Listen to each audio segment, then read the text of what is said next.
ویسے تو مالی سال 2025 اور 2026 کے بجٹ پر سوشل میڈیا صارفین اور حکومتی مخالفین مسلسل تنقید کر رہے ہیں، لیکن اس حوالے سے ان کی تنقید کے تیر خصوصی طور پر تعلیم اور صحت کے بجٹ پر گر رہے ہیں، جو کہ جی ڈی پی کے محض 0.8% کے برابر ہے، جبکہ دنیا بھر میں یہ کم سے کم 5% کے برابر ہے۔ پاکستان میں 18ویں ترمیم کے بعد تعلیم، صحت جیسے اہم فیصلے صوبائی اختیارات کا حصہ بن چکے ہیں، لیکن ہائر ایجوکیشن کمیشن اور آئی ٹی کے شعبوں کے فروغ کے حوالے سے بہت کم بجٹ رکھا گیا ہے۔ ہائر ایجوکیشن کے لیے محض 39.50 ارب مختص کیے گئے ہیں، جبکہ دانش اسکولوں کے قیام کے لیے 9 ارب مختص کیے گئے ہیں۔ اسی طرح ملک میں سائنس اینڈ ٹیکنالوجی کے شعبوں کے فروغ کے لیے 4 ارب 50 کروڑ مختص کیے گئے ہیں۔ اس طرح کے فیصلوں کے کیا امپلیکیشن آتے ہیں، اس پر بات کرنے کے لیے ہم نے معروف ایجوکیشنسٹ ڈاکٹر سونیا عمر سے رابطہ کیا۔ انہوں نے ہمیں مزید کیا بتایا، سنیے گا ذرا۔ ہمارا جو موجودہ بجٹ آیا ہے ہائر ایجوکیشن کمیشن کا، وہ تقریباً 40 ارب کے قریب آیا ہے۔ 40 ارب کا جو بجٹ ہے یہ نہ صرف 2025 اور 2026 کے فسکل ایئر کا آیا ہے، بلکہ پچھلے سال اور اس سے گزشتہ سالوں میں بھی پیچھے اگر ہم چلے جائیں تو ہائر ایجوکیشن کمیشن کے بجٹ کے اندر ایک بڑی کٹوتیاں، ایک بڑی ڈڈکشنز جو ہیں وہ ہمیں نظر آ رہی ہیں۔ یہ امر بہت ہی باعث تشویش ہے۔ اس سے جو ٹیچنگ کمیونٹی ہے اس کے اندر تشویش کی لہر جو ہے وہ دوڑ گئی ہے۔ اس کی وجہ یہ ہے کہ اگر آپ پرسنٹائل کے اندر دیکھیں تو پاکستان کا 15 سے 16% بچہ یونیورسٹیز اور کالج تک رسائی کر سکتا ہے with the limited resources people ہے۔ پاکستان کا تو بلکہ شمار ان ممالک میں ہے جہاں پہ ہم پرائمری ایجوکیشن کو جو بھی ہے اس کو بھی میک شور نہیں کر سکتے کہ ہمارے 100% بچے پرائمری ایجوکیشن حاصل کریں۔ لیکن بہرحال جیسے جیسے ہم آگے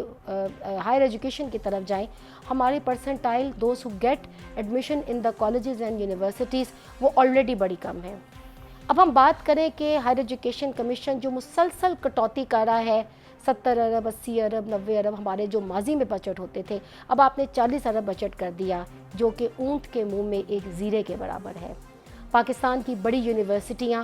بالکل بھی اس طرح سے نہیں چل سکیں گی، وہ فیسلٹیز نہیں دے سکیں گی جو کہ ہمارے نوجوانوں کو ضرورت ہے یونیورسٹیز کے اندر دینے کی۔ نئی پلاننگ، نئی ڈیولپمنٹ، نئی لیبس، نئے سینٹرز، نئے ڈپارٹمنٹس،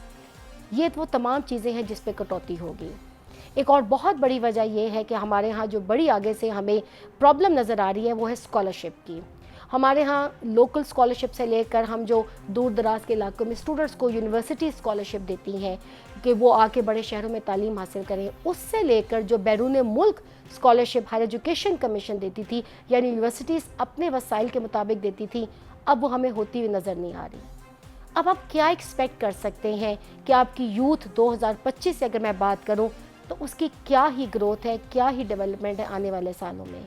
آئی ٹی کی بات کر لیں، انفارمیشن ٹیکنالوجی کے میدان کی بات کر لیں، ایگریکلچر کی بات کر لیں، انڈسٹری کی بات کر لیں، دنیا کہاں چلی گئی جدید تعلیم میں۔ اور اگر ہم ایک بیسک تعلیم، ایک بیسک پروویژن جو ہے ہائر ایجوکیشن کے اندر، اگر ہم اس سے بھی اپنے اسٹوڈنٹس کو، اپنے نوجوانوں کو، پاکستان کی 35% سے زیادہ آبادی نوجوانوں پہ محیط ہے، اور اگر ہم ان سے بھی ان سے چھین رہے ہیں یا ان سے وہ مواقع چھین رہے ہیں، یا ایٹ لیسٹ ہم میک شور نہیں کر رہے کہ ہماری تعلیم جو ہے وہ انٹرنیشنل سٹینڈرڈز کے اکارڈنگلی ہو، جو کہ اب نہیں ہوگی، اس بجٹ کے ساتھ کسی صورت نہیں ہوگی، تو آپ بالکل بھی اس بات پہ ہمیں یقین کر لینا چاہیے کہ پاکستان کے آنے والے دنوں میں ہمیں آئی ٹی پروفیشنلز، ہمیں وہ سارے لوگ جو کہ ملک کی ترقی کے لیے ہمیں چاہیے، ڈفرینٹ سیکٹرز میں، میڈیکل کی تعلیم لے لیں آپ، سوشل سائنسز کے اندر لے لیں آپ، یا کسی اور سبجیکٹ، آرٹس کی بات کر لیں، کلچر کی بات کریں، what we are going to do, we are going to do nothing with such penny budget جو کہ ہمیں اس وقت جو ہے وہ نظر آ رہا ہے۔